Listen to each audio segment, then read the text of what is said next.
Buenos días, tardes o noches, oyentes peruanos. Me presento. Soy Sofía del Colegio Innova Schools Campoy y hoy les platicaré sobre las diferentes pandemias que ocurrieron a lo largo de la historia. La pandemia más antigua en la historia de la humanidad fue la peste negra, o también conocida como la muerte negra. Esta fue una de las pandemias más terribles y letales al propagarse por Asia, más específico en China. En los años 1347 a 1350 fue llegando a Europa, en donde hubo más contagios masivos, en donde la consecuencia de esta peste fue que se redujo el 30% de la población, casi 20 millones de habitantes europeos, 2 a 60 millones de muertes en Asia y África, y 3 áreas abandonadas. Se dice que esta enfermedad llegó desde el oriente, ya que comerciaba con Asia y los barcos vinieron infectados de ratas. Esta peste es causada por la bacteria Yersinia pestis. Los roedores, como las ratas, portan esa enfermedad. Se transmite por medio de las pulgas. Las personas pueden contraer la peste cuando son picadas por una pulga que porta la bacteria de esta enfermedad a partir de los roedores infectados. Los síntomas de la peste negra fueron tos fuerte, dificultad respiratoria, dolor del pecho, fiebre y dolor de cabeza. La segunda pandemia de la que vamos a hablar será de la gripe española, que se originó en 1918 en China. Fue una pandemia causada por un brote del virus influenza A, del subtipo H1N1.2. A diferencia de otras pandemias, esta gripe afectaba básicamente a niños y ancianos. Es considerada la pandemia más devastadora de la historia de la humanidad, ya que solo en un año mató entre 40 y 100 millones de personas, que incluía alta mortalidad infantil. Se considera uno de los ejemplos de crisis de mortalidad. Sus consecuencias fueron que la actividad económica sufrió una importante caída, pues la rápida expansión de la gripe obligó a paralizar la actividad industrial. Igualmente se cancelaron los espectáculos públicos, tales como el teatro, sin olvidar que también se cerraron escuelas e iglesias. En el siglo XXI surgió el coronavirus. Se originó el 31 de diciembre de 2019. La causa es el brote de enfermedades que se originó en China. Este virus ahora se conoce como el síndrome respiratorio agudo grave coronavirus 2, SARS-CoV-2. Rápidamente, a principios de enero, las autoridades de este país identificaron la causa como una nueva cepa de coronavirus. La enfermedad ha ido expandiéndose hacia otros continentes como Asia, Europa y América. Sus consecuencias fueron la depresión y la ansiedad en las personas, que son principales patologías que se han incrementado desde el inicio de la pandemia. Continuaré con los nombres científicos de los agentes patógenos causantes de las 3 pandemias. La peste negra es una bacteria llamada Yersinia pestis. Esta enfermedad ingresa a tu organismo y está en incubación de 1 a 7 días. La gripe española es un virus de tipo A, o también conocido como H1N1. Y finalmente el coronavirus. Como su mismo nombre lo dice, es un virus, coronavirus, SARS-CoV-2. Aún se desconoce qué lo produjo. Muchos creen que fue causado por el murciélago, o también un invento de alguien para reducir a la población. ¿Ustedes qué opinan? Ahora les hablaré sobre las medidas que se tomaron para frenar cada una de esas pandemias. Comenzamos desde la más antigua hasta la más actual. Las medidas que ordenó el Estado en la peste negra fueron la clausura inmediata del caño de desagüe. Seguidamente se limpiaron las calles, patios y corrales, y quemaron todas las casas en mal estado y chozas en los que se habían presentado focos infecciosos.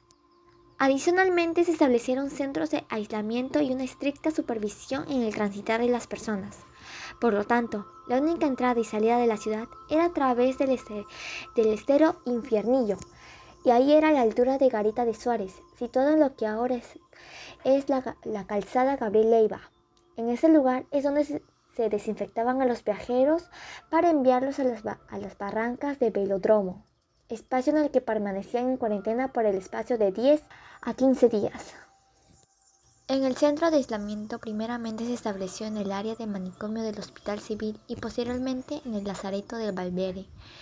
La intención de tener estos centros era mantener la gente infectada aislada y así evitar que la bacteria se esparciera. Una de las cuantas medidas que tomaron fueron la inspección de las casas para detectar personas contagiadas, aislamientos de los enfermos, desinfección de las habitaciones, ropa, cama y artículos personales de las personas infectadas. Se exterminó a la mayor cantidad de posibles roedores. A la gente se le pagaba 5 centavos por cada roedor muerto. Tan solo en el año 1902 se exterminó 19.608 roedores. También prohibieron el salir y entrar a la ciudad sin la previa autorización médica y sin la cuarentena obligatoria. La quema de casas que no fueran susceptibles a la desinfección apropiada durante el periodo que estuvo vigente la pandemia. Se incendiaron 1.052 casas de las 4.853 que existían en todo el casco urbano. El enterramiento de los cadáveres amortajados en una sábana empapada con brúcoro de mercurio. Cuando se halló la vacuna para la gripe española, la población empezó a correr el rumor de que la vacuna lo único que hacía era acelerar el contagio y que las medidas solo eran venenos disfrazados, entregados por el Comité de Salubridad, para que los contagiados mueran con mayor rapidez.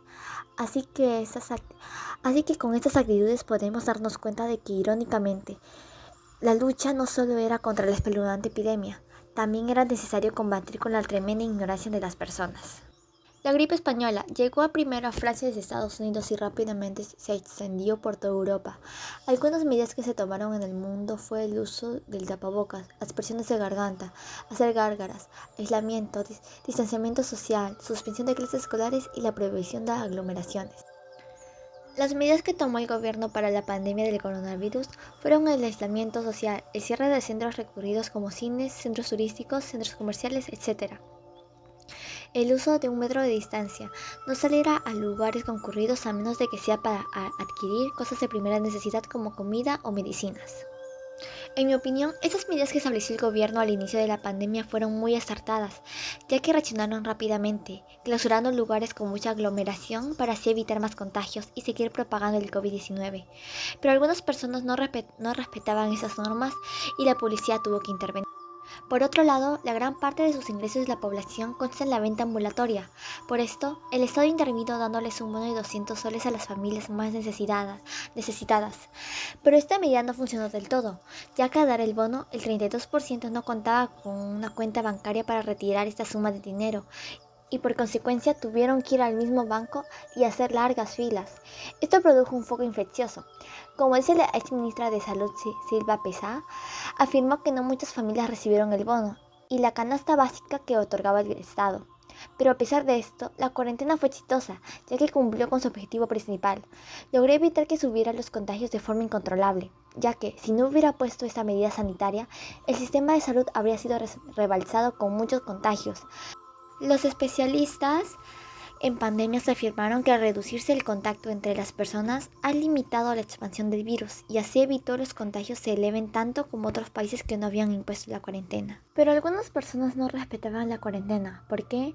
Porque no están acostumbrados a estos cambios como en otros países, porque siempre hemos estado en multitud para hacer diferentes actividades y por ello este cambio ha hecho que las personas lo incumplan y por ende ha aumentado los casos del COVID-19. Pero algunas personas hacían caso omiso a esta enfermedad y salían como si nada.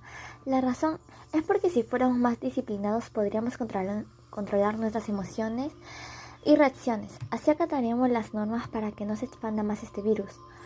Olivarría manifestó que a nadie le gusta que le digan qué hacer.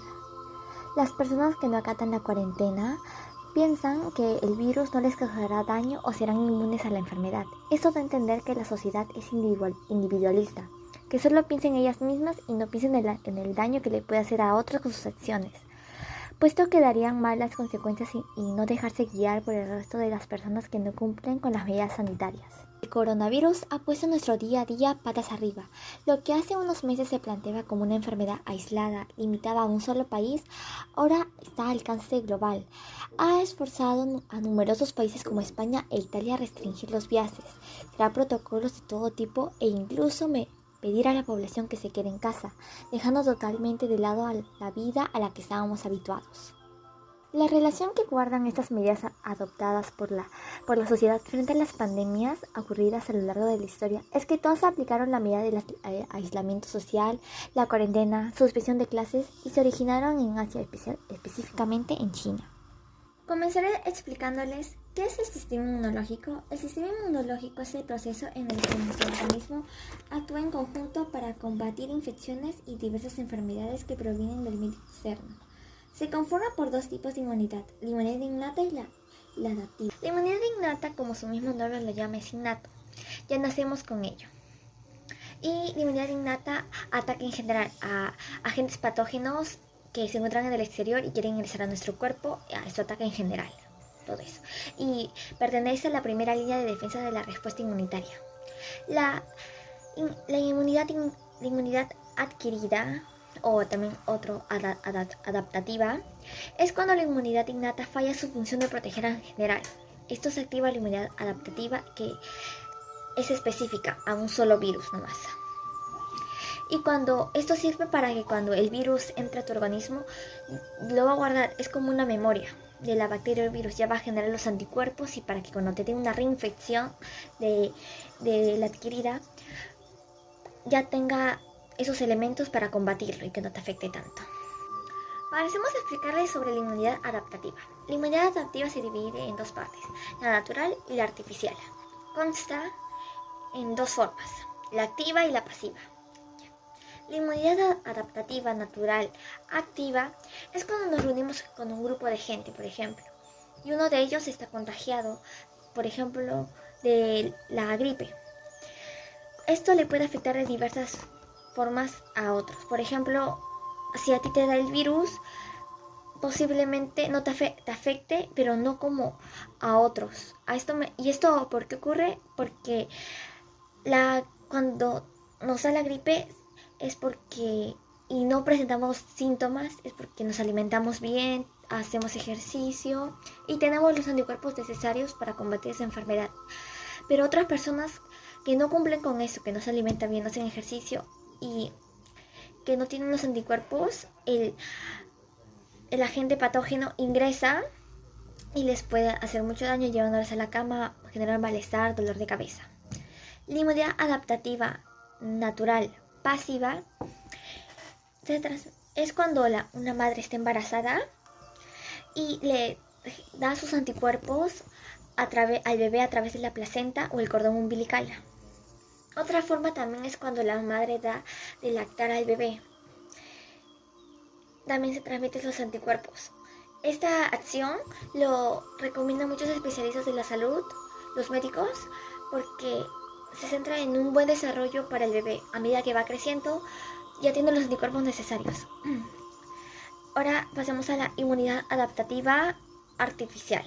Es cuando te vacunan, te inyectan, y ese líquido que te inyectan es anticuerpos de un virus, pero está tranquilo, y cuando ingresa a tu cuerpo no te hace daño, pero tu cuerpo, al ya estar en tu organismo, tu cuerpo genera anticuerpos para que cuando te dé una reinfección de esa enfermedad ya lo podrías combatir y no te genera tanto malestar. Y ahora la inmunidad adaptativa artificial también es del suero, por ejemplo, del suero. Es cuando, por ejemplo, te enfermas y te llevan al hospital, y en el hospital hay, como en esas camillas no ven, cuando le transmiten bolsas, esas bolsas hay suero. El suero está compuesto por anticuerpos que se integran a tu organismo y te hace estar mejor, derriban a los agentes patógenos. Pasemos a las barreras que están ordenadas de primaria, segunda y tercera. La primera son por la piel muerta, el sudar, mucosas, secreciones, pH del estómago y la boca intestinal. Secundarias son los macrófagos, que sirven para eliminar los gérmenes que están provocando las infecciones. Y por última, las terciarias, que son órganos, la médula de los huesos, vaso, timo, glándulas y inflamigos. En conclusión, la humanidad ha llevado ciclos enfrentándose a las pandemias. La comunidad científica se ha esforzado por estudiarlas desde diversas perspectivas. Gracias a ello, el día de hoy contamos con información muy valiosa para afrontar estas situaciones. Las pandemias no son algo con lo que estemos acostumbrados a convivir, pero por desgracia se han convertido en parte de nuestras vidas diarias en más de una ocasión. La sociedad debe tomar medidas de prevención para afrontar las consecuencias de una pandemia. El Estado debe asumir con responsabilidad la atención del sector salud para cuidar el bienestar de las personas. Es importante priorizar la salud de la mente, porque en la pandemia del COVID-19 muchos especialistas y psicólogos afirman que la causa de la cuarentena han incrementado los casos de la depresión y ansiedad. Cabe recalcar la importancia de vacunarnos, que son anticuerpos para evitar que un agente patógeno te haga daño, porque si no hubiera vacuna en la pandemia del COVID-19, pasaríamos de 200.000 muertos a casi 1 millón de personas infectadas. Esta información nos da la fuente National Geographic, Wikipedia, Libro de la Peste Negra de 1346 a 1357 de Ole J. Benethieu, una revista de enfermedad y literatura de la peste, Luis Madrigal, Gerceda García. Muchas gracias por escuchar este podcast, espero que haya sido de su agrado.